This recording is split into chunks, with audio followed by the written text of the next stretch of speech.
আসসালামু আলাইকুম viewers, London Bangla voice ও এখানে নিজের পক্ষ থেকে আবারও স্বাগত জানাচ্ছি আপনাদেরকে। এখনকার যে নিউজটি সেটি হচ্ছে সালমনেলা রোগের। ডিমের পর মুরগির মাংসেও সালমনেলার প্রাদুর্ভাবের লক্ষণ পেয়েছেন বিজ্ঞানীরা। ফলে ডিমের পাশাপাশি মুরগের ব্যাপারেও সতর্কতা জারি করেছেন বিশেষজ্ঞরা। তারা বলছেন এই রোগটি বর্তমানে বিশ্বের 60টি দেশে ছড়িয়ে পড়েছে।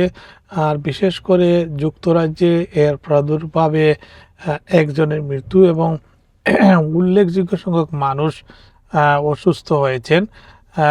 তবে এই রোগে যারা বেশি অসুস্থ হয়েছেন তাদের মধ্যে 5 বছরের নিচের শিশু, গর্ভবতী নারী এবং 60 বছরের ঊর্ধ্বে যারা বয়স্ক ব্যক্তি, তাদের ক্ষেত্রে এই রোগটি হয়েছে। তো আজকে যে নিউজটি এসেছে সেটি হচ্ছে ডিমের পাশাপাশি মুরগের মাংসেও এই রোগের প্রাদুর্ভাবের লক্ষণ পেয়েছেন বিজ্ঞানীরা। তবে এই মুরগের মধ্যে এটি ইউকেতে পাওয়া যায়নি, সেটি পাওয়া গেছে নেদারল্যান্ডে। তারপরও সতর্কতা জারি করা হয়েছে এবং এই রোগে 60টি দেশে 330 জনের বেশি আক্রান্ত হয়েছেন। আর শুধু যুক্তরাজ্যে আক্রান্ত হয়েছেন 260 জন। এদিকে ইউরোপের আরও 6টি দেশে 130টিরও বেশি আক্রান্তের খবর পাওয়া গেছে। এর মধ্যে নেদারল্যান্ডে 106 জন, বেলজিয়ামে 15 জন, জার্মানিতে 6 জন, ফ্রান্সে 4 জন, অস্ট্রিয়ায় 2 জন এবং ডেনমার্কে 1 জন আক্রান্ত হয়েছেন। ইউরোপীয় স্বাস্থ্য কর্মকর্তারা ডিমের পাশাপাশি মুরগির মাংস, মুরগিজাত পণ্যকেও সম্ভাব্য উৎস হিসেবে তদন্ত করছেন। নেদারল্যান্ডে কয়েকজন মুরগির মাংস খাওয়ার পর অসুস্থ হয়েছেন। আর ইংল্যান্ডে সবচেয়ে বেশি রোগের প্রাদুর্ভাব হচ্ছে লন্ডনে 47 জন, ইয়র্কশায়ার ও হাম্বারে 38 জন।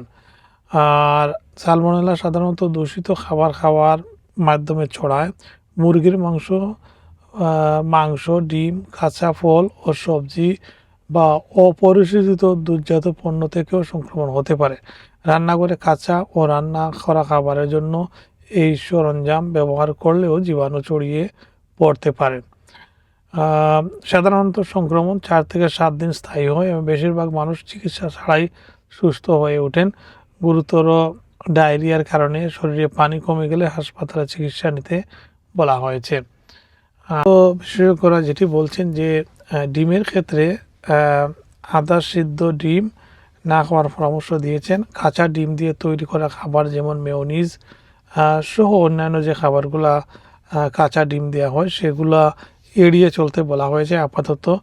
আরেকটি যেটি পরামর্শ দেওয়া হয়েছে, এদেশে যে লায়ন বা সিংহ চিহ্নিত যে ডিমগুলা রয়েছে সেগুলা ব্রিটেনে উৎপাদিত ডিম। এই ডিমগুলাতে এখনও পর্যন্ত এই রোগের প্রাদুর্ভাব লক্ষ্য করা যায়নি, তাই এই ডিমগুলো আপনারা খেতে পারেন। যেগুলা লায়ন চিহ্ন সেগুলা খাবেন। এছাড়া অন্যগুলা খেলে আপনার ভালো করে সিদ্ধ করে খাবার পরামর্শ দেওয়া হয়েছে।